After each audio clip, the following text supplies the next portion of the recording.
crypto land, high flyers, big ballers, shop callers, and everybody else in between. It's good to see you on this glorious day. It is Litecoin Lawton here on April 1st. No, I'm not going to kid with you guys today. I'm sure you've had enough of that all day. Just want to talk about a little news. Looks like I was reading this article is the Wall Street's basically embracing crypto and high flying startups to look to lure the top financial talent. Average last year was 25 billion people last year, or $25 billion. I'm sorry. Basically, was raised by crypto and blockchain companies starting up. The thing that I really didn't like was JP Morgan actually is like the major one that's getting into cryptos. And I guess the saying always goes that the billion, the money, the big money always just stays the big money because they just rotate in between assets and they can see this coming, obviously. So they can see how much money that people are buying from their Chase banks going into crypto and Coinbase. So they're like, oh, well, we definitely want a piece of that. It's not like, I'm sure they do censor it too, I think, somewhat. So it looks like they're getting into it now, and they're piling in. There's like 200 employees or something that they're dedicating to this, and they already have like this like Onyx division with 200 employees, and so they're scaling up. They can see it coming, and I was like, I know you guys have seen this thing before, but I just wanted to show you guys this again, just where we are and the grand scale of things. Here's silver. Here's one of my favorite assets right here. And if you guys don't have silver, please get some silver. So many things, reasons why you want silver in your possession. So I'm not going to go into them. You guys have heard them, but we're basically going to run out of silver, and with the whole Green New Deal and our energy electrification of the world, there's numerous reasons why silver is, and it's also just a byproduct of mining. So, but look at where it is. Look how much, this is the money in visualization form. So here's cryptos, okay? Here's silver. Here's the military spending, okay? But then you just like scroll down, like look how much money still is like left. Here's gold. Look how much money Amazon is like just little Amazon, right? So look how much money is in like the global debt and the money supply. And then like all this money can siphon into this is derivatives. Like really, you see how much money this is? You see, like all this is fake money. This is a derivative of gold, right? This is the derivative of derivative of derivative of derivative of gold. And now Bitcoin and Dogecoin and Shiba and all, and silver, it's just a derivative. So of these top ones, right? So it's, so when a currency collapses, a national reserve asset, if that is, they're going to go to a digital thing, but are people going to trust that, right? Over other more secure cryptos that have been around for a while? Why would we use their CBDC when there's a private one that we know doesn't, keep track of us or make us accelerate our spending? Like they could put code into it, so if you don't spend it, you lose it, right? So they can increase the velocity of money, which is something that they wanted to do for a very long time. So look where we are, you guys. Always step back. Look how much money still has to flow into, cryptos and gold, and where we are in, this the real estate, where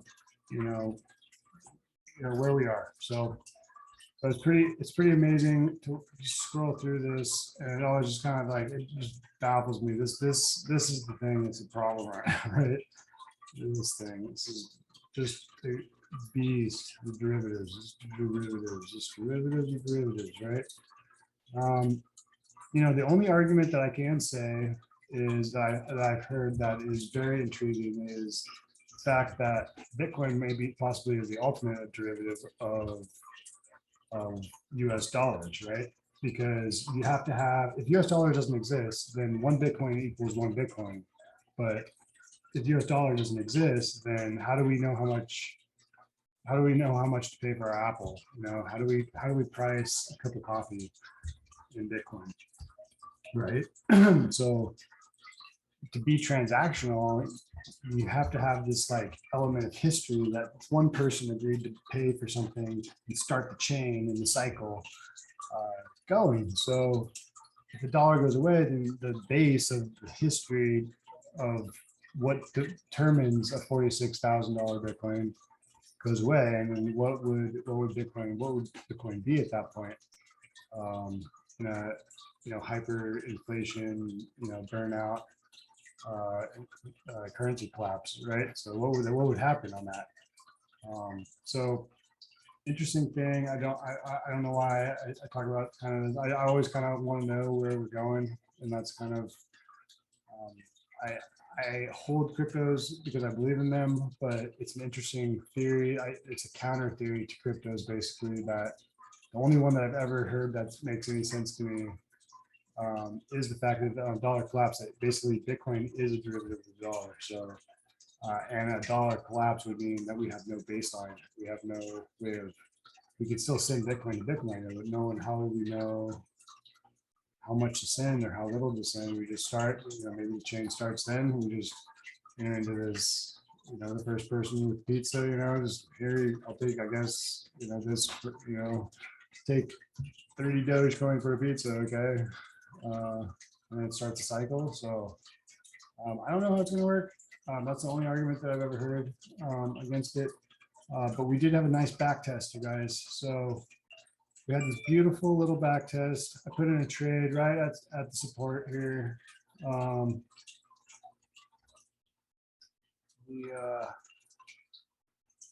This is Litecoin, but we had a nice bounce on Litecoin. This is just to show you. I mean, I thought we were in this like rising wedge formation. We broke down. If we bump our head right here, this could be another leg down here before we actually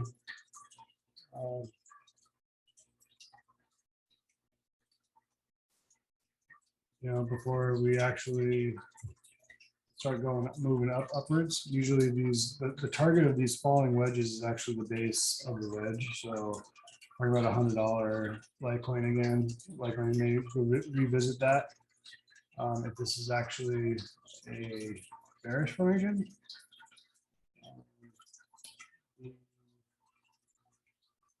The 1 hour, we are starting to get some bullish divergences. So this is on the dollar. So that's not very good for all other assets. However, on the daily, on the dollar, if you zoom out, we have double bearish divergences. So that could mean that right now, and then Bitcoin on the daily, we are having bearish divergence, but we have money flow coming back into the market. On the technicals on Bitcoin, we are showing 2 sell. This is on the daily, 2 sell, 10 neutral, 14 buy.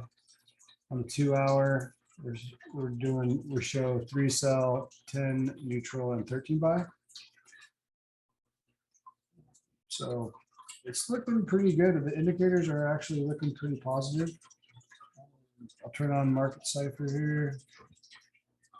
This is on the daily. We are still in a strong buy on Bitcoin. Ethereum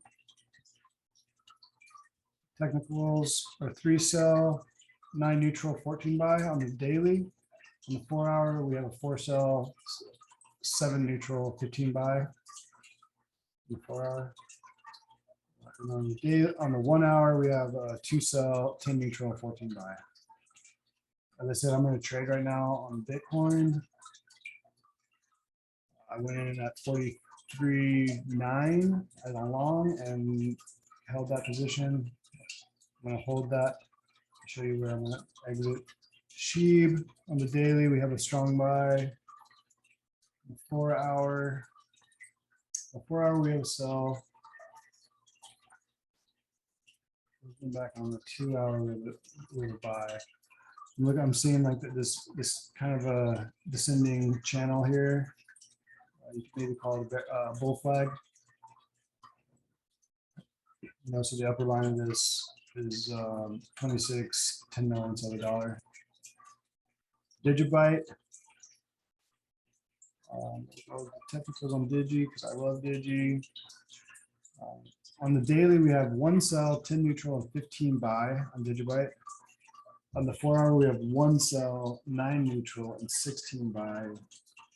And on the 1 hour, it's 2 sell, 9 neutral, 15 buy. And Digibyte is looking like it's on fire. This is a giant bull flag. This is a nice, huge flag pull here. You guys can drop for you. Hopefully all my lines and some of my charts aren't too confusing. And if you guys want me to clarify anything or what I'm doing, please comment below. Obviously, this is not financial advice, but comment below and I'll tell you guys, you know, what kind of things I'm using.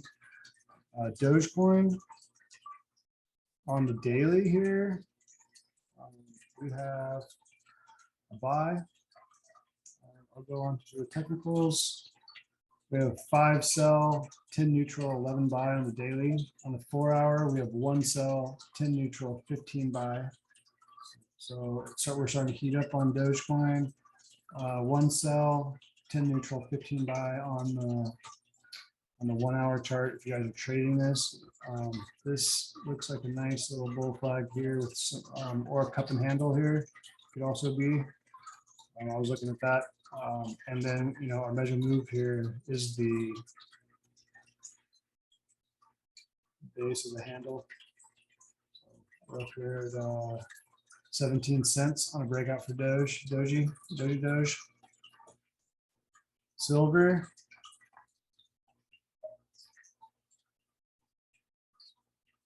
We're just still in this, like, you know, huge, since 2020, you know, we've just been in this like sideways boring action.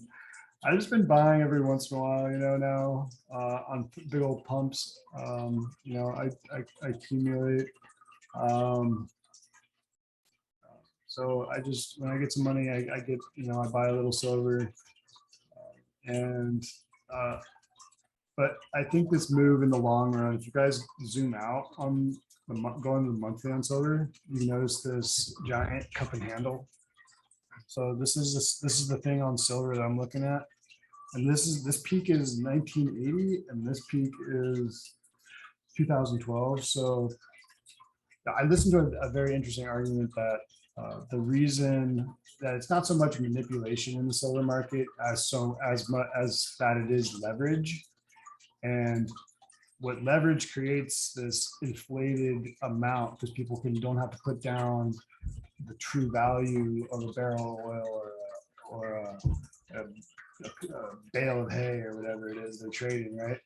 And they can leverage it. So they can leverage 100 times and put down a fraction and over leverage. So there's no way that the global supply of a commodity is equal to the derivative that you know, that's this chart. Okay, there's no way that the global supply of commodities is equal to, you know, all of these derivatives, right? Does that look like messed up, right? Like if everybody was just like, I want to buy all the sugar, right, and like a fraction of this money, like even a fraction of the money supply, right, was like, I want to buy sugar, it would just blow up. Like there's just not enough sugar, and it doesn't matter what you're talking about. It's silver, cryptocurrency, all these things are small fry potatoes that are just going to reap the benefit of all of these linchpins getting, you know,